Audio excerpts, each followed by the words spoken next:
নমস্কার। আজকে আমরা শুনব পূজ্যপাদ শ্রীমৎ স্বামী ভূতেশানন্দজি মহারাজের ভক্ত সঙ্গে কথোপকথন। ভক্তের প্রশ্ন: মহারাজ, একটা কথা আছে, যে করে আমার আশ তার করি সর্বনাশ। ভগবানের সাধনার পথ কি সবসময় দুঃখময়? দুঃখের ভেতর দিয়েই কি তার কাছে যেতে হয়?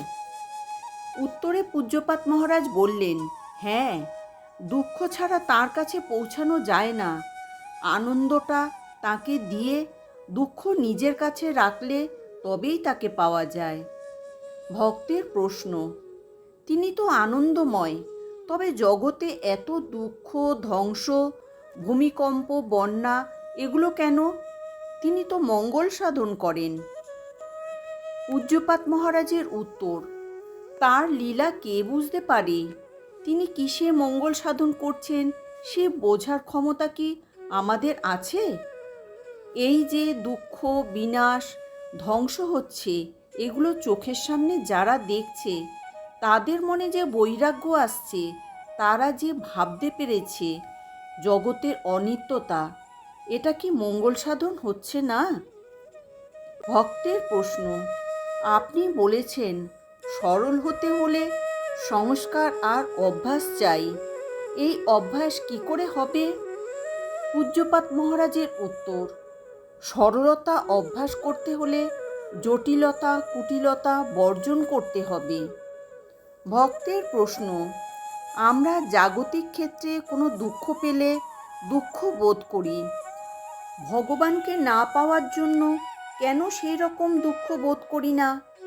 উত্তরে পূজ্যপাদ মহারাজ বললেন, মনে মলিনতা থাকে বলে। প্রশ্ন: এটা কি করে দূর হবে? জপ ধ্যান করে? উত্তরে পূজ্যপাদ মহারাজ বললেন, হ্যাঁ।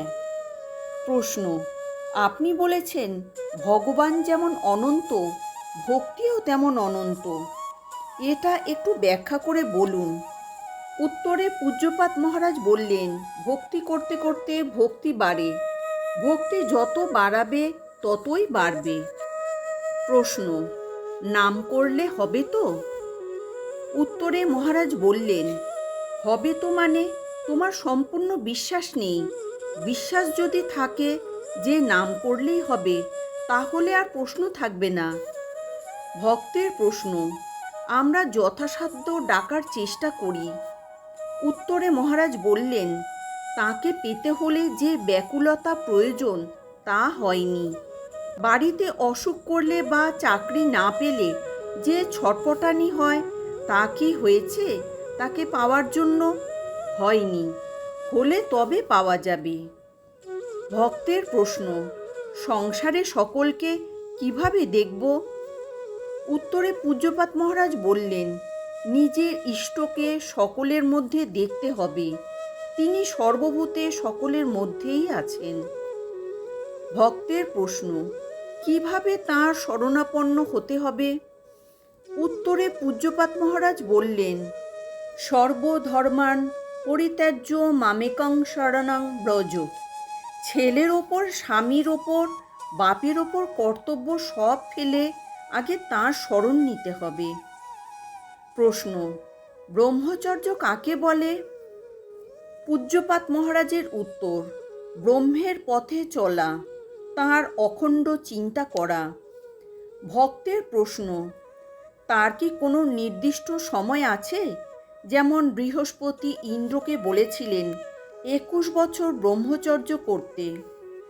উত্তরে পূজ্যপাদ মহারাজ বললেন, বেশি সময় করলে একটা শক্তি পাওয়া যায়, মনের মধ্যে একেবারে কামভাব না আসা, এইটি ব্রহ্মচর্য। ভালোবাসার পাত্রের বৈশিষ্ট্য অনুযায়ী মনের উন্নতি হয়।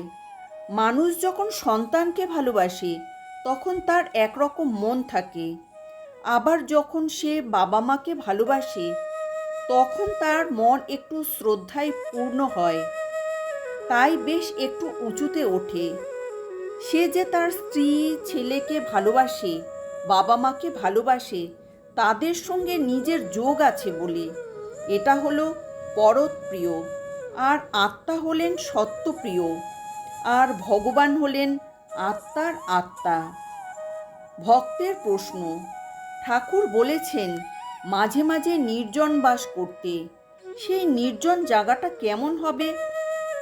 পূজ্যপাদ মহারাজের উত্তর, হ্যাঁ, নির্জন বাস আর সাধু সঙ্গ, যেখানে ভগবত চিন্তা হবে, কেউ বিরক্ত করবে না, কারোর জন্য তোমার চিন্তা করতে হবে না, একা থাকবে, খালি ভগবত চিন্তা হবে, সে চিন্তায় কেউ বাধা দেবে না।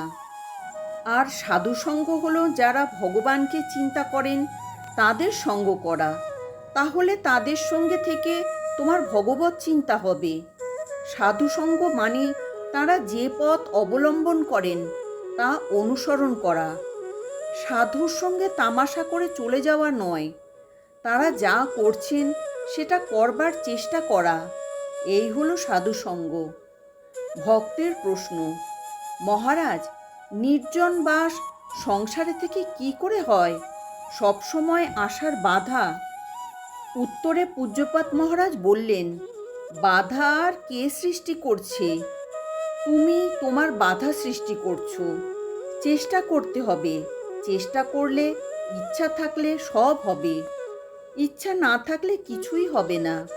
ভক্তের প্রশ্ন, নানা কাজে সন্ধ্যায় জপ করতে পারলুম না, কিন্তু সকালে তার পরিবর্তে বেশি করে নিই, তাহলে হবে? উত্তরে পূজ্যপাদ মহারাজ সহাস্যে বললেন, তুমি কি রাতে খাবার না খেলে সকালে বেশি খেয়ে নাও? দুটি হাত জোর করে ঠাকুরকে বলবে, ঠাকুর, আমি বসতে পারিনি, আমায় ক্ষমা করে দাও। ভক্তের প্রশ্ন, আমরা তো তাঁর সন্তান, তাহলে আমরা কেন তার দয়া চাইব? বাবা মা সন্তানকে ভালোবাসেন, তিনি কি আমাদের ভালোবাসেন না? দয়া কেন করবেন? উত্তরে পূজ্যপাদ মহারাজ বললেন, হ্যাঁ, ঠিকই তো, ভালোবাসতে হবে, নিঃস্বার্থ ভালোবাসা। তিনি তোমায় কতখানি ভালোবাসলেন তার হিসাব করবে না, তোমার ভালোবাসার কথা তুমি ভালোবাসবে। আজ এই পর্যন্তই। জয় ঠাকুর, জয় মা, জয় স্বামীজি।